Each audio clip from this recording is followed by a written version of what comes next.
Древнее искусство ковроткачества в Туркменистане развивает Агулбек Бердымурадова. Ее полотна уникальной ручной работы продаются в Европе, Азии и Америке. Девушку признали лучшим предпринимателем года в Ашхабаде. С ней познакомился Роман Бирюков. Рамон, как долго Агулбек шла к успеху?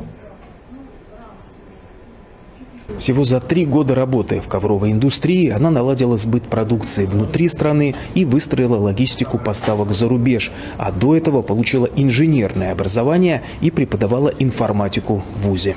Агулбек вернулась к истокам, семейному делу, которое когда-то начала ее мама-ковровщица. Сейчас вместе с мастерицами она воссоздает орнаменты пазырыкского ковра, которые нашли на Алтае в 1949 году. Я не ковровщица в привычном смысле, не сижу за станком часами, но в какой-то момент поняла: мамино дело — сокровище, о котором должен узнать весь мир. Рассказать об этом ей помог интернет. Язык старинных узлов она переводит на язык современных трендов. Оказалось, древние орнаменты и соцсети – идеальный союз.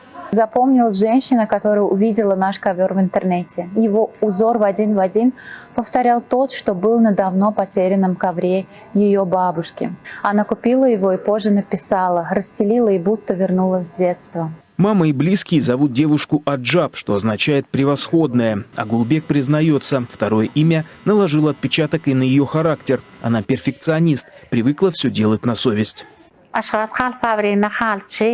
Когда дочь неожиданно заявила, что хочет всерьез заниматься коврами, я была невероятно рада. Она долго вникала во все тонкости, училась, и теперь, глядя на ее успех, я испытываю огромную гордость.